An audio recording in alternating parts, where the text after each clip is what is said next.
Minister Ardwell, last week you went to Parliament regarding the proposal from the Dutch government with the 600 million loan to bail out Enya. Minister, your faction leader and your coalition faction leader, they both expressed their disapproval for St. Martin accepting such a debt. They went as far as saying this is another form of enslavement. We just got an apology for enslavement, but we are here again being pressured to take a loan for a private sector and put the people, taxpayers on St. Martin, give them a burden that they do not desire or request. Now that you've heard from Parliament, and I know you have to go back to Parliament to give your responses, what are your thoughts today? And of course, what the Council of Ministers decided on this matter? Regarding the meeting from Enya last week, or yes, last week it was, I believe, I'm not too sure that was the statement by the faction leader in terms of disapproval. So I wanted to speak on behalf of them. They did share their concerns with how we got here. And I believe even our coalition partner, the leader of the UP, he also mentioned that as a government, you do what you have to do to protect the people, and that when it comes to Parliament and the budget, then they will then have further discussions and have the final decision there. In my position, it is finding, as I mentioned before in the last press briefing, it's finding the best possible deal with the current situation and be sure that we have tried our best to protect those policyholders, at the same time making sure that we have the best possible deal for the refinancing also. In regards to the agreement, we have what we call the Hoofdlijn Accord and headline agreement. I think if I make a direct translation, that has my cabinet has put an advice together that was supposed to be in COM yesterday, but due to the storm, that has been delayed until tomorrow. So that agreement is up for discussion in the Council of Ministers tomorrow, and once approved, we'll proceed onward. Have you taken the proposal made by Bryson as to the way forward? So again, there were many different queries and suggestions. A lot of these suggestions and queries that members of Parliament brought forward were also things that we brought forward already in the negotiations and discussions and possibilities of getting them done. So again, in answering in Parliament, we'll be able to go deeper into what is and what is not feasible, but I would basically say that 99% of all suggestions from Parliament were included in discussions. The main problem or the main challenge for us is ensuring that those 10-10-23 loans do not become due, which would put a heavier burden on the people of St. Martin. And it was with that in mind that we are doing what we can to get the most favorable conditions. As such, the ministry has negotiated, and this is the best that we were able to come up with. And we have room thereafter to further discuss how things would be done, especially as it relates to COVID loans, which is the bigger challenge for us at this time. Of course, we're never happy when conditions are put on things that are for us unrelated, but the Enya situation did have the attention of government prior to it becoming a condition in terms of seeking solutions for our pension holders, because at the end of the day, it would become a burden for government regardless. So we have to ensure that we can secure the fund for those pensioners and ensure that we can move forward. This is the best offer on the table, and the Ministry of Finance has done their utmost in that negotiation as such. So we look forward to being able to move forward from here. Parliament has their say in approving the budget, and then we will see where we go from there. So one of the proposals that came out of that meeting is that government should not accept this loan and that it should actually be given to Enya via the Central Bank of Curaçao and St. Martin. I would like to know, is this something that came up in the negotiations? And if so, what specifically was the response to that proposal from the Dutch government? And this is a question I had asked the Prime Minister some months back. You were not here, and it was on the whole issue of Mullet Bay. The central bank had indicated that it would go on the market is this something that government has discussed that, is it something that we're interested in buying if it does go on the market, for the people of St. Martin? Any discussions on that? Yes, that was a discussion that did come up in negotiations. And basically, for lack of better words, the lenders indicated that they don't borrow money to foreign entities, foreign companies. They borrow money to countries. So that's one of the very first proposals that we did propose on the table on given the opportunity to, we will service the debt, but then the loan burden becomes that of the entity. So again, this is a very long negotiation, and we've discussed all the possibilities to ensure that we have the least possible effects on our long-term investment plans. In addition to that, still taking in mind that we want a solution for the policyholders. That is just not so I don't necessarily agree that we just shouldn't care about these policyholders. Even though, and because you also, both of the media houses referenced that loaning $600 million, I want to be very clear that that $600 million is not St. Martin, because we keep on putting that in light of St. Martin, and I think it's very confusing to the public. The total amount to ENYA is that, but St. Martin's portion is 10%, on average about close to 10%. In addition to that, the big concern is that, especially for Curacao, is that ENYA is, the policyholders represent about 1/6 of the population. So that's a huge amount of persons that significantly can impact the country socially. And that's not even accounting to the families. So if you have policyholders that represent 1/6 of a population, only accounted for one individual, right? That person will probably have a husband or a wife and kids. So the social impact of not finding a solution there is even more significant than here. But even though we will also have a significant impact.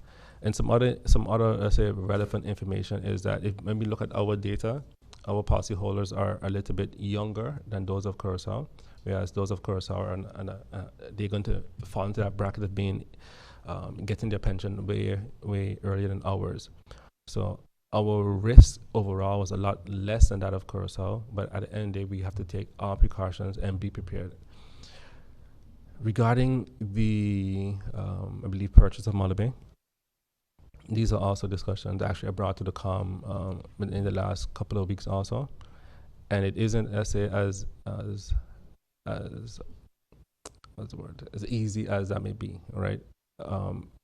The idea of taking on Malaby is another additional depth. First, we have to have the final conclusion of what it is actually valued at, and it then requires also a long-term plan of immediately investing, because now as a country take on another debt to develop and so forth, which is basically in essence the same thing that the EC, the holding route down that has Malaby, also is doing. So they are not working outside of St. Martin, and we had multiple council ministers meeting where they have to keep us involved in any decision making.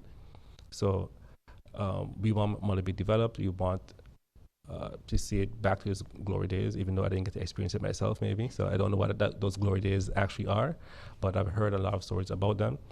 And this will be in connection with the council of ministers. It's not that they're just independently making decisions without the council of ministers knowing. And we had a very, very strong meeting and firm discussions on this, that you cannot operate outside of St. Martin when it comes to Malaby. So I think I answered both of those questions. Yes, I do have a follow-up. Judy has a follow-up? Yes. Now, one of the whole concerns in this whole thing is that it appears as though the central bank has failed in its supervisory role, because you have the Hero Bank issue, and now you have the ENYA issue, and technically yourself and the finance minister of Curacao, you guys are the bosses of the central bank. So what sort of measures would be put in place for the central bank, to be held responsible, if for lack of a better word, for its failure to supervise, properly supervise ENYA? So I think that one of those key areas was actually having a new board.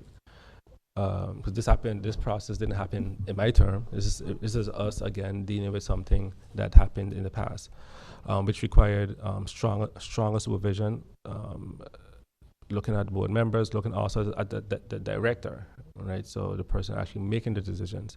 So I think between then and now, supervision has increased and also increased accountability.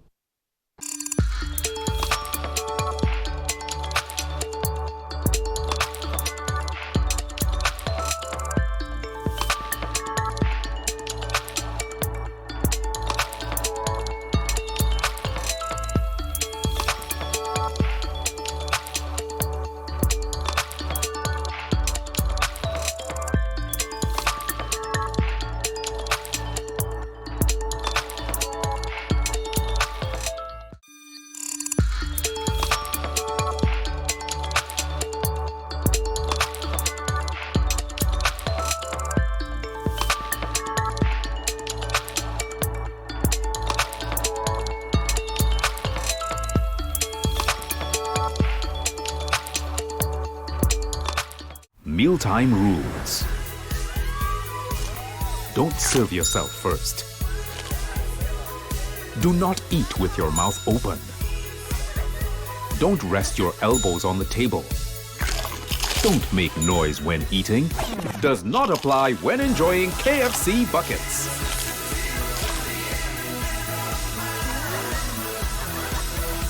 When we bucket together, we are as we really are.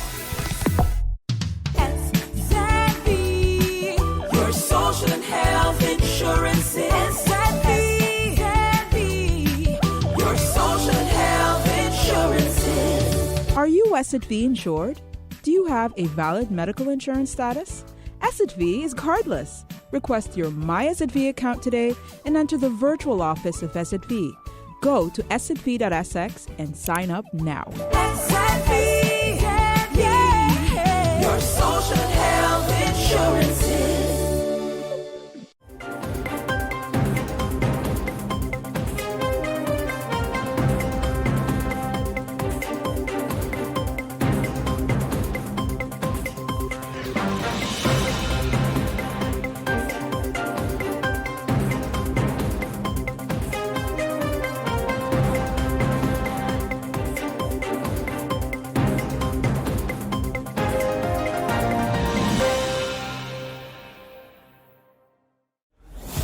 During the hurricane season, a potential tropical cyclone can produce rainfall that can cause flash flooding and rockfalls.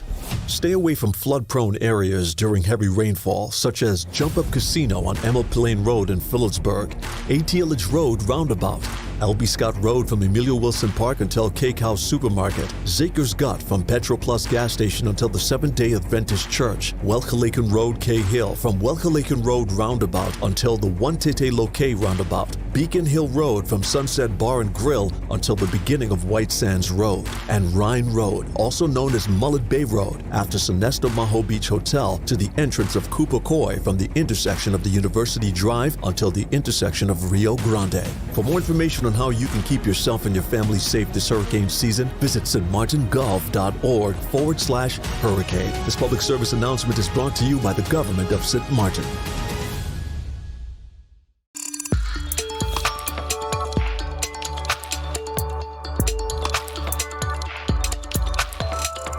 Mr. Chairman, I hereby bring an update regarding the status of the work that has been completed in connection with the pursuit to have the official function book of the Ministry of Justice enacted, and by extension, the updated and new legal position of police with a new salary scale, and finally, the calculations of the retroactive and future financial obligation of the country to the justice personnel.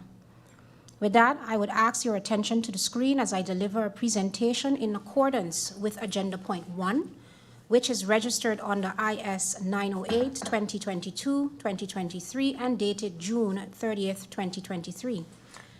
To begin, let us take a look at the current state of affairs regarding the legislative package. From the start of this intense and long overdue process, I have provided step-by-step updates about this administrative team's progress, and today, once again, I bring these details. The history. After 11 years without having a completed function book, the Ministry of Justice, the function book was worked on and completed by this administration. With my team, I ensured that the function book followed the proper legislative process as is stipulated by law, and as I said, it would be done, and so it was done in the same way, signed by national decree by former Governor, His Excellency Dr. Anders Eugene Holliday, and my person as Minister of Justice on December 21st, 2021. Simultaneously, this administration worked on finalizing a new and updated version of the police law and salary scales for Police St. Martin. These were all done in collaboration with the CCSU, meaning all unions, including the NAPB, who is not formally a member of the CCSU, but as minister, I made it possible with the Y2 union to give this particular police union a seat at the table and a voice to represent officers. After having signed the national decree to approve the function book, it was sent to the Ombudsman for review to ensure that there were no constitutional infringements. Having obtained the approval of the Ombudsman, it was then published in the National Gazette.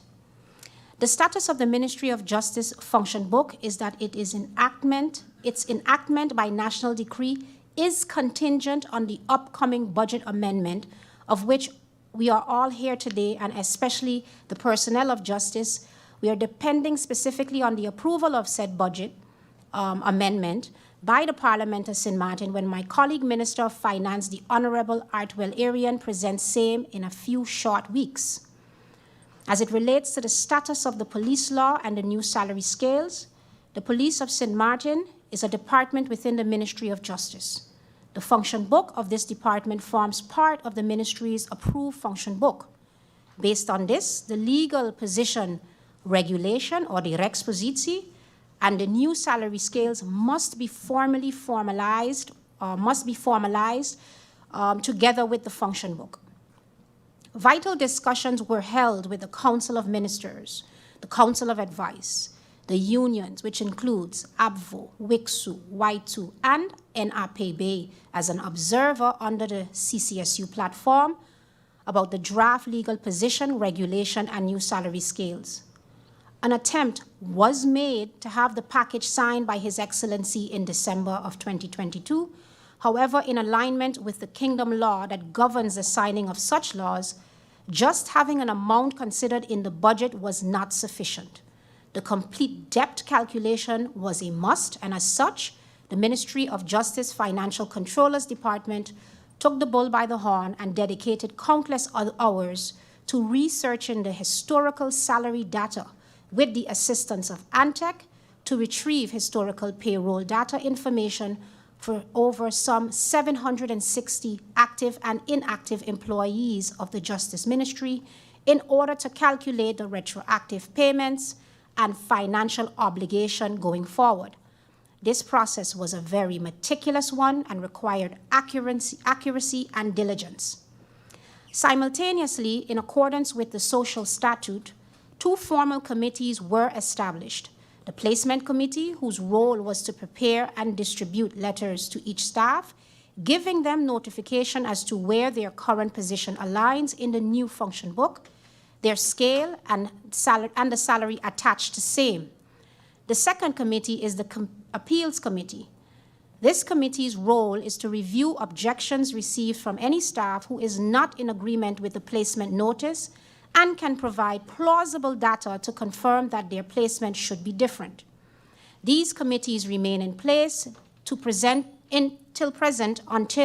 the entire placement and objection process is completed.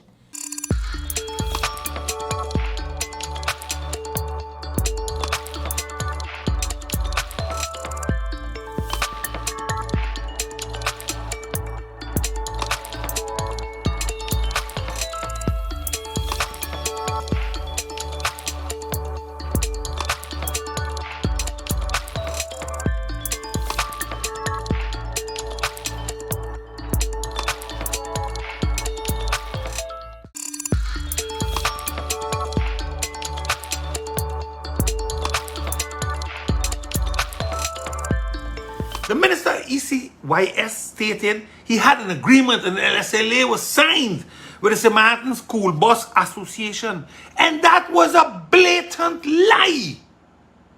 At 4 o'clock Friday afternoon, the government's lawyer sent a rush invitation to the lawyer of the School Bus Association to please, let's come together, let's work this out.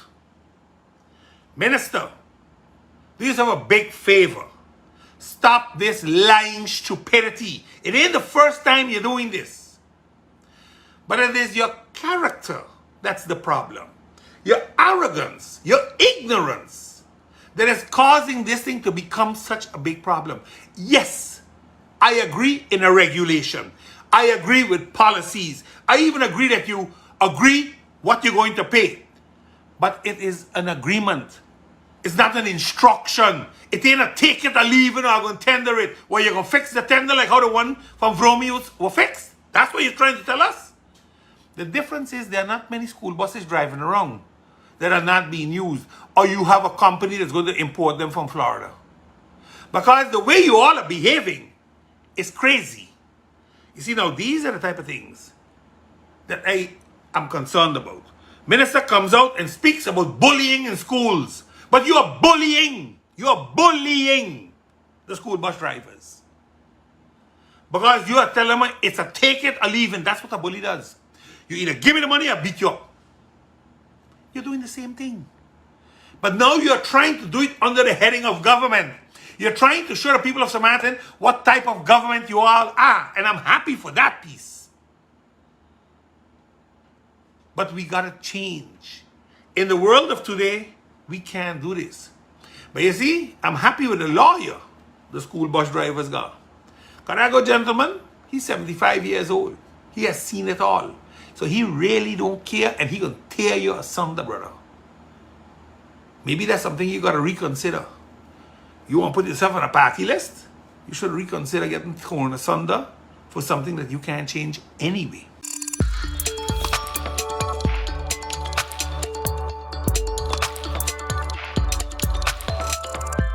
Last week there were discussions or questions on the water quality in the report, so whereby the inspectorate and the Ministry of ASA and GEBE immediately took action. What we did, we brought in a private consultant from Curacao who has dealt with this matter before, because what happened was the lab was reporting one quality and GEBE was another. So we brought in the independent consultant and whereby we would test the water quality. So we are happy to announce to the public that the water quality did come back negative. So the water quality is good and safe at this moment. Immediately though, once the results came out the first time, everyone, GEBE and our stakeholders took precaution. But however, the test was done over the weekend and the water quality is up to par. So I'm happy to announce that.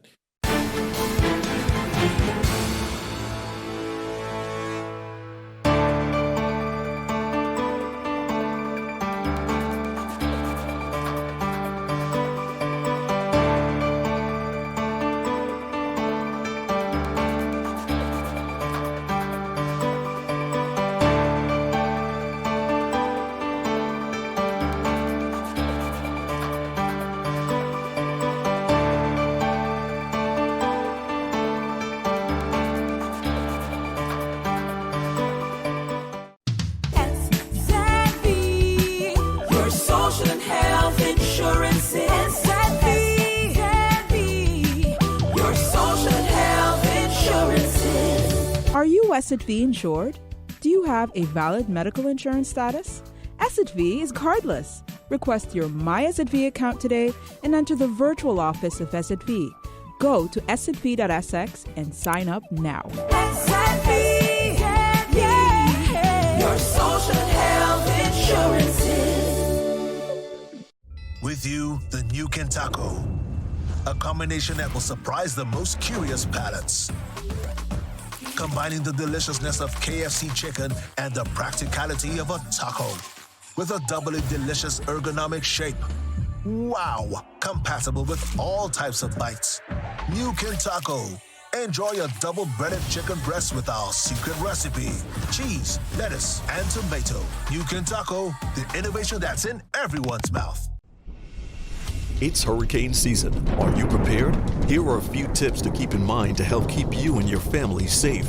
The Atlantic hurricane season runs from June 1st to November 30th, with the peak occurring between mid-August and late October. This hurricane season, be sure to put together a go bag. A disaster supply kit including a flashlight, batteries, cash, first aid and supplies, medications, and copies of your critical information if you need to evacuate. This public service announcement was brought to you by the government of St. Martin.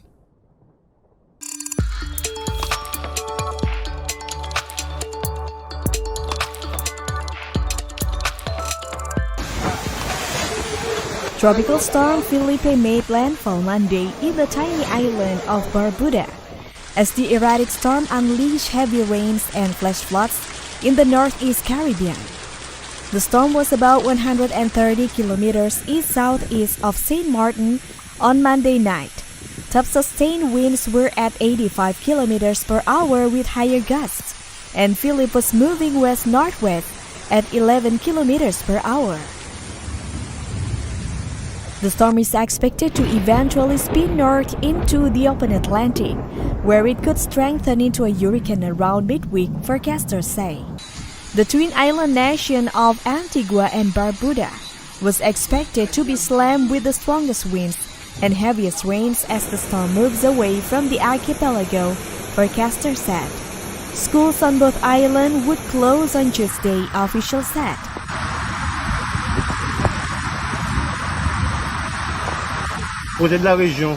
The storm moved a bit further west than had been initially expected, with the Caribbean Institute of Meteorology and Hydrology saying Philip has not been a well-behaved storm or predictable in its trajectory. Initially, it was projected to hit Puerto Rico as a depression. The storm forced Antigua-based regional airline LI-80 to cancel several flights and prompted officials to announce the closure of schools on Tuesday in the French Caribbean territories of St. Martin and St. Barts.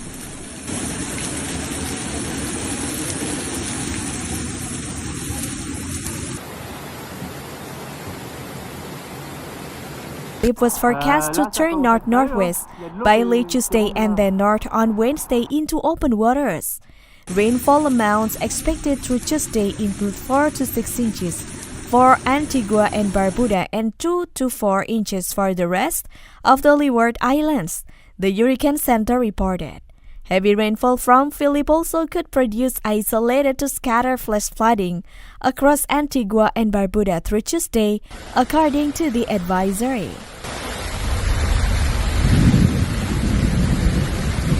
Officials in the French Caribbean islands of Guadeloupe warned of copious rains starting Monday afternoon, with accumulation of up to 4 inches in some areas.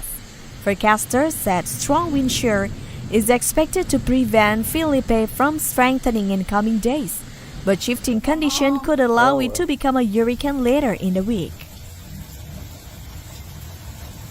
I'm worried about his lightning and us.